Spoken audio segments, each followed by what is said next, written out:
여러분,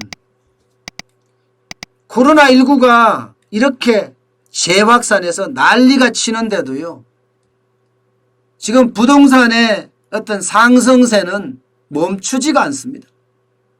계속 올라가고 있어요. 계속. 김현미 국토교통부 장관이 집값이 잡혔다고 이야기를 하는데 과연 잡혔을까? 아니다. 거래는 급감했다. 정부가 워낙 많은 규제를 해놨으니까 이게 급감 안 하는 게 이상하죠. 급감 안 하는 게. 그야말로 거미줄 규제니까 거래 자체는 급감할 수밖에 없었다. 이렇게 지금 보는 거예요.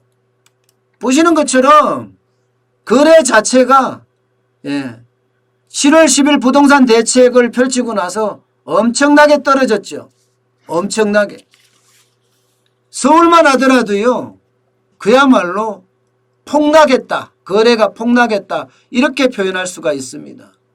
서울시 부동산 정보광장이나 국토교통부 실거래가 공개 시스템에 따르면요, 8월 서울 아파트 매매량은 1000이에요. 1923건입니다. 1923건. 아직 신고기한이 좀 남았죠. 오늘이 30일이니까 신고기한이 좀 남았습니다. 그런데 6월하고 비교해보면요, 여기 나오잖아. 6월하고 비교해보면 어떻게 돼요? 6월에는요 15,589건이에요. 15,589건. 8분의 1밖에 안 됩니다. 8분의 1밖에. 15,000이 아니네. 1585건이에요. 1585건. 8분의 1밖에 안 됩니다. 제가 말을 잘했군요. 6월 말은 15,589건이고요.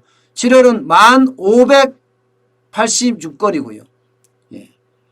실제로 7월보다도 5분의 1이에요. 7월보다도. 8월에 거래량이 뚝뚝 떨어졌다는 겁니다. 뚝뚝. 그야말로 7월 10일 대책을 했던 열흘 10일에서 20일까지 거래량은 2,428건입니다. 그리고 직전 열흘 1일에서부터 10일까지 보면 5,544건이거든요. 43.8%나 급감했습니다. 지난달 21일에서 31일까지도 2,613건에 머물렀습니다. 이달에 1일에서 10일까지는요. 1,204건이에요. 1,204건. 그야말로 거래가 폭삭 주저앉았죠. 경기도도 마찬가지입니다. 경기도도 보시면 8월에 7,117건이에요. 그런데 7월에는 22,336건이었습니다. 6월에는요 34,899건이었고요. 엄청나게 줄어들었죠. 엄청나게. 이거는 뭐 줄어들었다는 표현이 안 어울릴 만큼 많이 떨어졌어요. 실제로 이렇게 거래가 떨어지니까 거래가 확 줄어드니까 아무래도 가격도 좀 떨어질 수밖에 없습니다. 그런데 떨어지지는 않고요. 강보합을 유지했습니다. 24일 기준으로 보면 서울은 0.01% 상승했고요.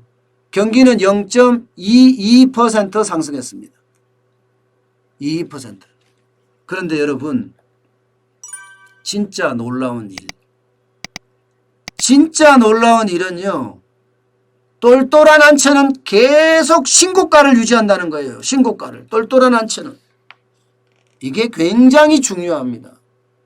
지금 부동산 시장이 어떻게 흘러가는지를 그대로 보여주는 거예요. 똘똘한 한 채라는 게 간단하게 말하면 강남이고요. 조금 넓게 말하면요, 랜드마크에 있는 아파트 단지예요. 랜드마크 아파트 단지. 그렇게 생각하시면 쉬워요. 랜드마크라는 게 아주 그 지역에서는 명물이란 뜻이잖아요. 그죠? 당장 서울 강남구 압구정동 현대 7차 전용 144.2제곱미터 지난 10일에 40억 원의 매매 계약서를 썼습니다. 최고가 경신했습니다. 그 이전 가격이 6월 11일이었는데 36억 7천만 원이었습니다. 3억 3천만 원 올랐습니다. 서초구 반포동에 있는 반포 레미안 아이파크 전용 112.95제곱미터 여기는요 15일에 32억 원에 팔렸습니다. 그전 지난달 3일에 31억 원에 팔렸거든요. 1억 올랐습니다. 송파구 방이동에 있는 올림픽 선수촌 아파트 1단지 전용 83.06제곱미터 17억 5천만 원에 매매됐습니다. 이게 지난달이에요. 그리고 이달에는요 18억 2천만 원이 됐고요. 분당도 마찬가지. 분당 정자동에 있는 분당 파크뷰 전용 182.232제곱미터 여기가요 13일에 23억 원에 거래가 됐습니다. 신고가입니다. 제가 있는 곳이 여기가 문정동 법조타운이거든요. 여기 바로 앞에가 위례신도시가 있습니다.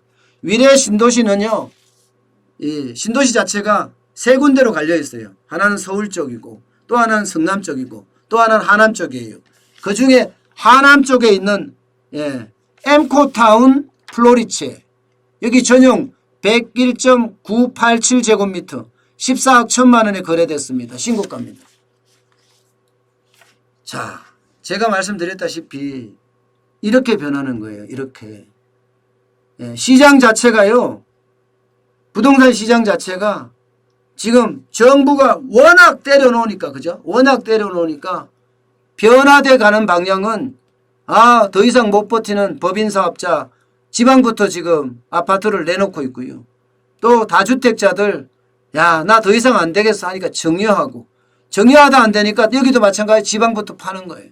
지방부터. 파니까 지방은 지금 떨어지고 있습니다. 청주 같은 데는 아파트 가격이 이미 떨어져요. 많이 떨어졌어요. 저는 지방 폭락이 그렇게 멀지 않았다고 봐요. 이게 여러분 지방이 폭락하잖아요. 이 충격파가 경제에는 엄청나게 미칩니다. 제가 대한민국에서 가장 약한 고리가 어디라고 그랬습니까?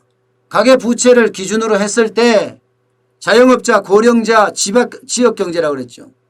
근데 이게 가계부채가 많은 지역에 있는 자영업자 어떻게 되겠어요? 약한 고리 깨집니다. 저는 그 충격이 아마 엄청 오지 않을까 저는 그렇게 봐요. 저는요. 물론 똘똘한 한 채는 계속 떨 거예요. 똘똘한 한 채는. 똘똘한 한 채는요. 떨어져도 다시 그 가격 회복합니다. 언젠가는. 떨어져도. 그렇기 때문에 좋아요. 그러니까 신고가를 계속 기록하는 거예요. 시중에 돈은 천지지. 3077조나 됩니다. 광해 통화량이. 게다가 워낙 지금 조지잖아요. 어디 하면 세무조사부터 시작해서 심지어 사인 간의 거래인데도 통장까지 덜쳐보겠다고 이야기할 정도니까 말입니다. 어쨌든 참 답답해지네요, 여러분. 저는 부동산 정책 이런 게 이렇게 고집장이로 밀고 나가잖아요. 결국은 부동산 정책의 실패뿐만 아니라 경제정책의 실패, 나아가서는 정권의 실패가 되지 않을까 두렵습니다. 저는 그래요. 이게 정권의 실패까지 가게 되면요. 우리 경제는 다 망가졌다는 의미이기 때문에 두렵다는 거예요.